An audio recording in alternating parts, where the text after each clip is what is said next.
Բարև ժողովուրդ ջան, մի հատ էլ մեջքերը տուղեք, մի հատ էլ ձեռքը ծաղդ վերև հանեք, Նիկոլ Դավաճը, Նիկոլ Դավաճը, Նիկոլ Դավաճը, Նիկոլ Դավաճը, Նիկոլ Դավաճը, Նիկոլ Դավաճը։ Ես լրիվ համաձայն եմ։ Ուրեմն վերջի երկու օրը ինչ տեսանք մենք սիրելի հայրենակիցներ։ Մենք տեսանք, որ մեր երկրի գերագույն գլխավոր անկամիտը, որը վերջի 2.5 տարի ընթացքում բազմաթիվ անգամներ կարևոր պոստերի նշանակել է մսուր մանկապարտեզային տարիքի երեխաներին, հիմա ոստիկանության շարքեր է ընդունել Չերեպաշկա նինձաներին։ Ու երեք Չերեպաշկա նինձաները բոլորից ջարդելով ինչո՞տ տեղ էին տանում։ Նիկոլ, արի տորին էլ ընդունի ոստիկանության շարքեր, թող կայծակներով սկսի Թող կայծակներով խփի, որովհետև դու ես երկրի ամեն գերագույն գլխավոր էլեկտրիկն ես երևի։ Հիմա 2.5 տարի մեր երկիրը այս մարդը պահել է ստի ու կեղծիկի մեջ։ 2.5 տարի, ինչ խոսել է սուտ է եղել, կեղծել է ամեն բան, ու այդ ամեն ինչի վերջնա արդյունքը, հանրագումարը, մենք տեսանք 44 օրյա պատերազմի ընթացքում, երբես ամեն օր ասում էին, որ հաղթելու ենք, բայց մի գիշերվա մեկ, թաքուն ստորագրվեց հայոց պատմության մեջ ամենախայտարակ կապիտուլյացիոն պայմանագիրը։ Դա խայտարակություն է, ու այն մարդը, որ այդ կապիտուլյացիոն պայմանագիրը ստորագրել է, հիմա ասում է, որ 6 ամիս ժամանակ տա, լուրջ եմ ասում, սաղ լավ կլինի։ Արդյոք մենք վստահում ենք Փաշինյան Դավաճանին։ Արդյոք մենք համարում ենք իրեն adekvat ղեկավար։ Ուզում ենք մեր երեխաների բախտ ու ճակատագիրը վստահել ենք տխմարին։ Ուրեմն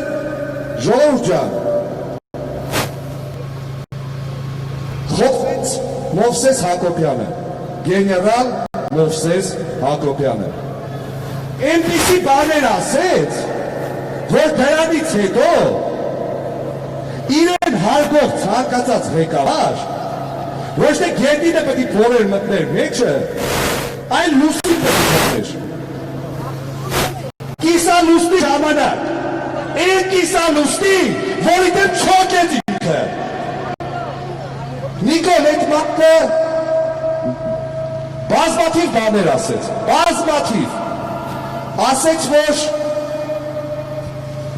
ձեր տիկինը ունի գեներալիսիմի կոչում, կարող է գեներալների հանել մարտական գործողությունների կառավարչական այդ սենյակից։ Մենք իմացանք, որ դու նրա համալրումը պատերազմական գործողություններից կարճատև ժամանակ անց դադարեցրել ես, հրաման ես տվել, որի ձայնագրությունները կա, որ մենք բոլորս ըստ երևույթին շուտով լսելու ենք։ Նիկոլ, մենք իմացանք, որ դու կոնկրետ հարցով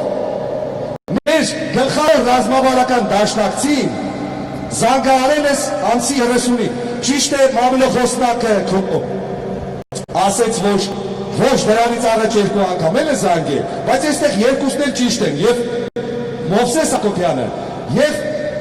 Մանե, ինչի, խոսքը պատերազմող երկրի համար պատերազմական բողոքություն պարունակող զանգի մասին է։ Այդ մարդը նախորդ երկու անգամը զանգել է ու իրեն բնորոշ ԱԼՄ-ի ձենով ասմունքել է երևի։ Ինչ ռոմանտիկ զեղումների մեջ է եղել։ Այդ երկու անգամ ինքը չի խոսացել մեր համար կարևոր բաներից։ Հիմա պարզ է ելնելու են, հեշտելու են, բայց բոլորը գիտեն դրա մասին։ Ու շատ շուտով դրա մասին այդ է դառնալու։ Ինքը ոչ թե զանգել է առաջի օր, ասել է Վլադիմիր Վլադիմирович, на линии фронта такая ситуация. У нас есть проблемы. Сложная ситуация на этой линии фронта. Сложная ситуация на другой линии фронта. Нам нужно вооружение такого рода и Ակովարոդը չի ասե նման բան։ Այդ մարդը զանգի, չգիտեմ, ես սեր է բացարվեմ, իրա ջարդու փշուր եղած ռուսերենով սկզբից խոսել է, հետո փոխել է, չգիտեմ, զանգի ասել է երևի Վլադիմիր, это Никол Бизинниш։ Չգիտեմ, какой Никол, ну, это, к сожалению, день рождения, осложнение, продолжение, нарушение։ Հետո էլի չէ, դեպ Նիկոլ Էլին, բանը քայլարա ձերքդ վերև դուխով, նետետի դուխով կա, սետ ապուշ բաներ է խոսացել։ Խոխանակ զագի, իր երկրի համար, պաստորեն, իր երկրի անվտանգության միակ երաշխավորին, հենց առաջին օրը, խտրի էմպիսի ռազմական տեխնիկա, որը շատ պետք է, զագի եսի միջերա դուս տվել։ Այս ամբողջ ընթացքում մեզ բոլորիս անդադար ասվել է, որ մենք ունենք փայլուն հարաբերություններ մեր ռազմավարական դաշնակցի հետ։ Բայց այդ փայլուն հարաբերությունները մեր ռազմավարական դաշնակցի հետ պետք է ապահովի հենց ինքը, երկրի ղեկավարը։ Իսկ ինչ էր անում երկրի ղեկավարը։ Ամեն անգամ Ռուսաստանի դաշնություն կարևոր այդ կատարելուց առաջ ինքը կարծես դիտմամբ լուրջ պրոբլեմ էր ստեղծում Հայաստանում գործեր իրականացնող ռուսական բիզնես տեսակի հանդեպ։ Օրինակ Գազպրոմի, օրինակ Երկաթուղու գործեր էին հարուցում, գործեր, որոնց ավարտը այդպես էլ պարզ չդառավ։ Ինքը փորձում էր ցույց տալ, որ ինքը այդքան կա։ Ու դու ասում ես, որ Ռուսաստանը ստիպված է հաշվի նստելու ներկայիս իրողությունների հետ։ Նիկոլ, Ռուսաստանի դաշնությունը մեր միակ բարեկամն է դարեր ի վեր։ Նիկոլ, եթե դու դա չէիր հասկացել, ու չգիտեմ այդ քո փոքրիկ մեղի մեջ ինքնիշխանություն էիր խաղում, այ փոքրիկ ինքնիշխան, տարած գործանեցիր մեր երկիրը։ Ու հիմա ժամանակ ես մեզնից կրում, Արցախը տարեկործանել ես, ինչ արեց ես մարդը, հայտնի ճշմարտություն է, բաժանիր որդիրես։ Մեզ բաժանեցին սևերի ու սպիտակների, որպիսի Արցախի տիրեն ու հասնել այդ թշնամուն։ Մեզ բաժանում են, հիմա էլ են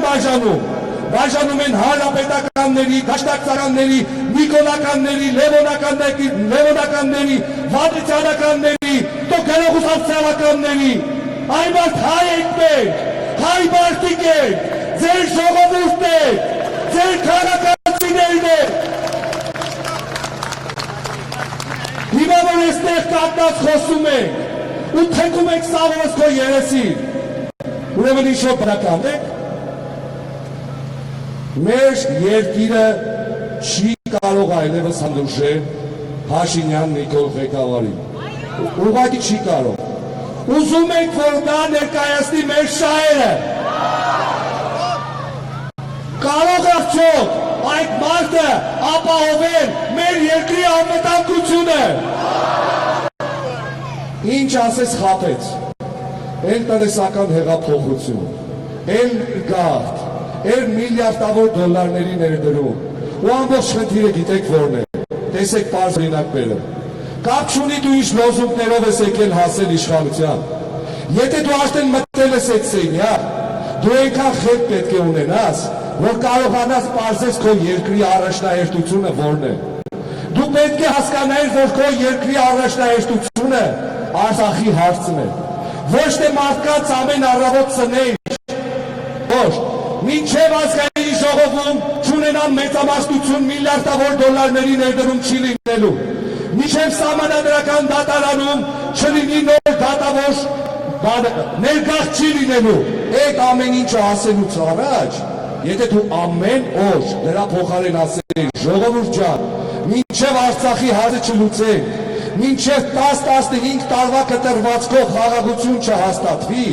то ոչ միլիարդավոր դոլարների ներդրում է լինելու, ոչ ներգաղթ է լինելու, ոչ տնտեսական հեղափոխություն է լինելու, ոչ գրողուսեր ցավ է լինելու։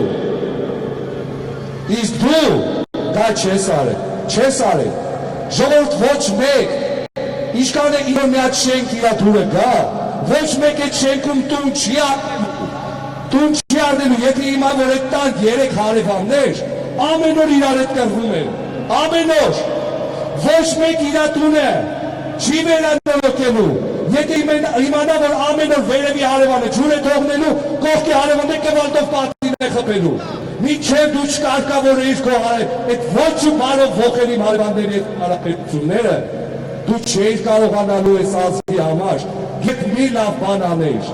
եւ այդպես էլ եղավ, ոչ մի լավ բան դու այս ազգի համար չես արել, միայն սուտ է եղել քո խաղաքարտը, միայն դավաճանություն է եղել քո խաղաքարտը, միայն կեղծիքն է եղել քո խաղաքարտը, պատրաստ ենք արդյոք, որ Փաշինյան Նիկոլը շարունակի համարվել մեր գերագույն գլխավոր հրամանատարը։ Պահանջում ենք այսօր արդյոք Փաշինյան Նիկոլի հրաժարականը։ Փաշինյան Նիկոլ, անընդհատ քո պատգամավոր եղած ժամանակահատվածում եւ հետո էլ 2018 թվականի հանրահավաքների ժամանակ դու խոսում էիր ինչ-որ մարդկանց, ինչ-որ քաղաքական գործիչների պատմության աղբամանը նետելու մասին։ Գիտես, ցավն է, որ հայ ազգը տարիներանց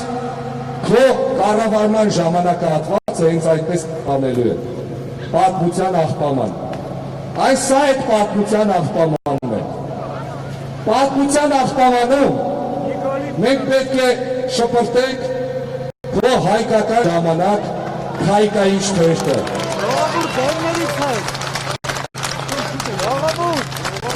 Այս թեժի անունը ոչ թե պետք է լիներ հայկական ժամանակ,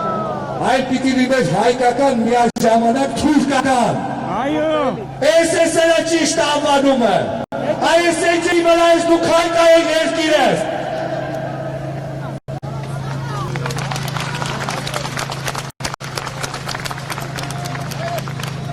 Սա քո ոչ ու բարով գիրքն է, կոչվում է երկրի հակառակ կողմը, այս արզվեց, որ պիտի կոչվեր երկրի անառակ կողմը, որովհետև քո անբարոյականությունով պղծես երկրի բոլոր կինավանդույթները ստոր,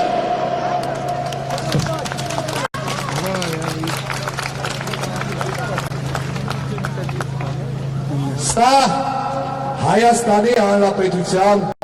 հպարտ քաղաքացու անձնագիրը իր բաժանում սահմանադրական հանրաքվեի ժամանակ, որի ժամանակ մեր երկրում արդեն իշխում է կորոնավիրուսը, իսկ դու հանրահավաքներ կազմակերպելով այդ կորոնավիրուսը տարածում էր ու բաժանում է իր այս անձնագրերը։ Պարոն Փաշինյան, մի հատ հարց տամ, այդ փողերը ինչ եղավ, հետ որ ծախսիկ, հետո չարիք ոչ մի բան, ազգային ժողովում հակասահմանադրական քայլերով դատավոր փոխեցիք, այս է այդ անձնագիրը։ Լսի, ես մի անձնագիր ունեմ,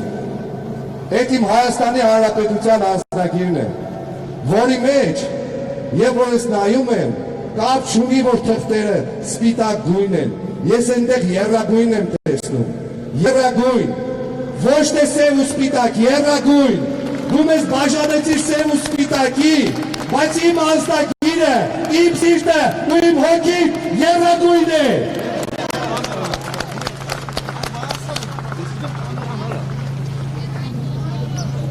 Սա իմ քայլը դաշինքի նախընտրական ծրագրից հատվածները։ Հիշում եք գերագույն գլխավոր հիստերիկը, երբ որ ազգային ժողովում ներկայացնում էր իր ծրագիրը, ու խելացի մարդիկ իրեն հարցնում էին, այդ տղա, ոչ մի հատ թիվ չկա քո ծրագրի մեջ, ոչ մի ժամկետ նշած չի, ինքը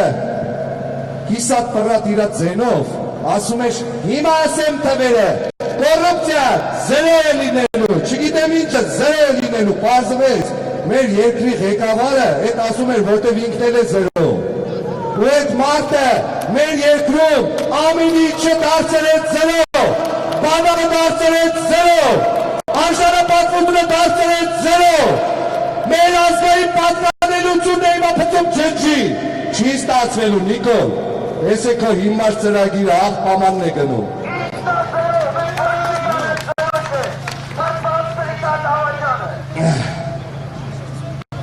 Եվ ամենակարևորը 88 հանցակից 88 պատգամավոր ովքեր իրենց լռությամբ երկուսին հանած իրենց լռությամբ համաձայնվում են այն ամեն ինչի հետ ինչ կատարվում է այսօր մեր երկրում։ Ես առաջին հանրահավաքին, որին մասնակցել եմ, անկեղծ ասել եմ ինչ եմ մտածում բոլոր նախագահների մասին։ Եվ Լևոն Տեր-Պետրոսյանի համար ասել եմ, որ ես հարգում եմ մեր երկրի հիմնադիր նախագահին։ Պարոն Տեր-Պետրոսյան, ես հարգում եմ ձեզ, ես կարող եմ ձեզ ներել ամեն ինչ, բայց Անդրանիկ Քոչարյանի երբեք ձեզ չեմ ների։ Անդրանիկ Քոչարյանից վատ բան դուք տեսածնի չեք արել, հավատացեք։ Ու հիմա Անդրանիկ Քոչարյանը գնում է պատմության, աղբաման։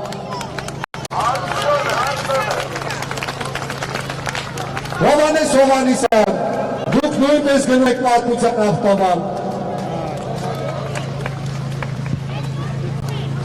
Վայ Ղալումյան, լավ եղի հոր Սարև, դու ես գնում պատմության աղբաման։ Մեր երկրի թե դիվանագիտության մեջ, թե մարդկային փոխհարաբերությունների մեջ ամենակոմպիտենտ տիկինը Էնա Նազարյանը նույնպես գնում է պատմության աղբամանի մեջ։ Եվ իհարկե այն մարդը, ով մինչև հիմա սպասում է, որ Թրամփը ճանաչելու է Արցախ անկախությունը, տիկին Լիլիթ Մակրոսը նույնպես գնում է պատմության աղբաման։ Հիմա մի վայրկյան, այստեղ կան բոլորի նկարները, բայց տիկնայք և պարոնայք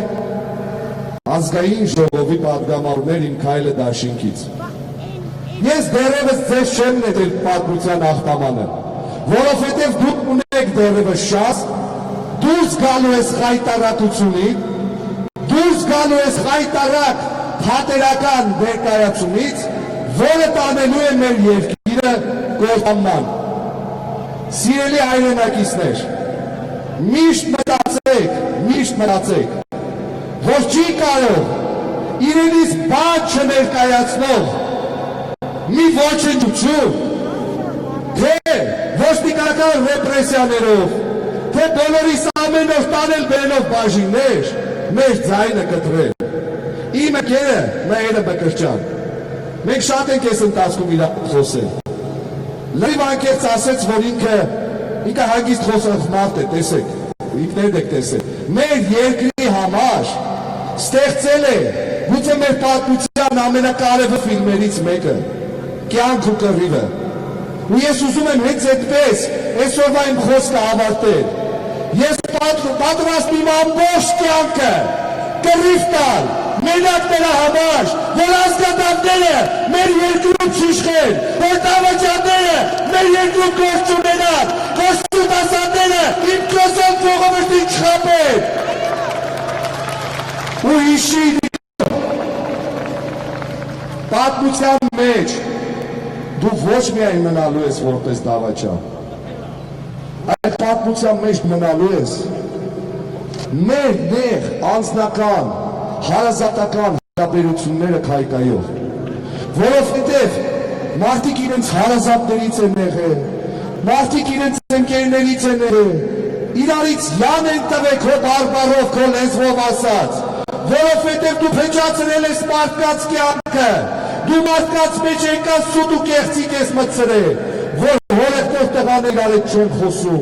որ ընկերներ 100 տարվա իրար հետ չեն խոսում, այ մենակ եք, որ ես ընկեր եմ ունեցել, որը մի տարի մեջ չի խոսել, մանկությանց ընկերն է եղել, մենակ նրա համար, որ կույնի պես հավատացել է քո պես դեպիլին, հետո եկել է, ասել է կներես, մենակ այդ ես քեզ երբեք չեմ ների։ ու մենակ դրա համար դու իրավունք չունես այս զուլալ, այս մաքուր, այս միամիտ ժողովրդին իշխելու։ Այս ժողովրդին պետք վերադարձնել այն աթոռը, որի վրա դրած է քո հաստվո